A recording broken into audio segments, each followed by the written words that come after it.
एक बहुत गरीब आदमी था। वह रोजाना श्री कृष्ण के मंदिर में जाकर वहां साफ सफाई करता और फिर अपने काम पर चला जाता था। अक्सर वह अपने कान्हा से कहता, हे मेरे प्यारे कान्हा, कृपा करिए, मुझे आशीर्वाद दीजिए ताकि मेरे पास ढेर सारा धन दौलत आ जाए। एक दिन कान्हा मुस्कुराते हुए प्रकट हो गए और बोले, बताओ, क्या तुम मंदिर में केवल इसी लालसा से सेवा करने आते हो? वह आदमी पूरी ईमानदारी से बोला, हाँ प्रभु, मेरा उद्देश्य तो यही है कि मेरे पास खूब सारा धन आ जाए। इसी उम्मीद में मैं रोज आपके दर्शन करने आता हूँ। मैं सड़क किनारे छोटा मोटा सामान बेचता हूँ, लेकिन जिंदगी में सुख के दिन कब आएंगे यह नहीं जानता। कान्हा ने स्नेह से उसकी ओर देखा और बोले, चिंता मत करो, तुम्हारी मनोकामना अवश्य पूरी होगी। समय बदला, उस आदमी की मेहनत रंग लाई और वह अधिक धन कमाने लगा। धीरे धीरे वह इतना व्यस्त हो गया कि मंदिर जाना ही छूट गया। दिन, महीने और साल बीतते चले गए। वह अब एक बड़ा व्यापारी बन गया था। उसके पास ऐश्वर्य था, प्रतिष्ठा थी, लेकिन भीतर से एक खालीपन उसे सताता था। कई वर्षों बाद एक दिन अचानक उसका मन बेचैन हो उठा।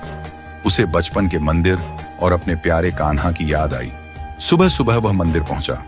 मंदिर की टूटी हुई सीढ़ियां, झरझर दीवारें और शून्य सा वातावरण देखकर उसकी आंखें नम हो गईं। वह झाड़ू उठाकर मंदिर में सफाई करने लगा, जैसे पुराने दिनों में किया करता था। उसी समय कान्हा पुनः प्रकट हुए। उनके चेहरे पर वही मधुर मुस्कान थी। कान्हा ने पूछा, क्या बात है सेठ जी, इतने वर्षों बाद कैसे आना हुआ? सुना है अब तो बड़े अमीर बन गए हो। वह व्यक्ति सिर झुकाकर अपराध भाव से बोला, प्रभु, मैंने धन तो खूब कमाया, अच्छे घरों में बच्चों की शादियां की, जीवन में पैसे की कोई कमी नहीं रही, परंतु मन में चैन नहीं है। हर दिन लगता था कि आऊं, सेवा करूं, पर व्यस्तता ने बांध लिया। अब समझ में आया कि असली सुख तो आपके चरणों की सेवा में ही था। कान्हा मुस्कुराए और बोले, पर तुमने कभी मन की शांति मांगी ही कब थी? जो मांगा था वह तुम्हें मिल गया। अब यहां किस लिए आए हो? यह सुनकर उसके नेत्रों से अश्रुधारा बहने लगी।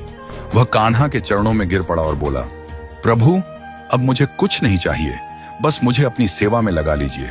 आपके चरणों की धूल भी मेरे लिए अब संसार के सारे धन से बढ़कर है। कान्हा ने स्नेहपूर्वक उसे उठाया और बोले, सुनो प्रिय भक्त, चाहे मांगने से सारी दुनिया की दौलत मिल जाए, लेकिन दिल का चयन केवल निस्वार्थ प्रेम और सेवा से ही मिलता है। सच्ची भक्ति वह नहीं जो किसी फल की आशा में की जाए, बल्कि वह है जिसमें प्रेम ही सब कुछ हो। उस दिन से वह व्यक्ति अपना जीवन बदल चुका था। अब वह रोज मंदिर आकर सेवा करता, भजन गाता और परम आनंद में लीन रहता। धन भी था, लेकिन अब वह उसके जीवन का उद्देश्य नहीं था।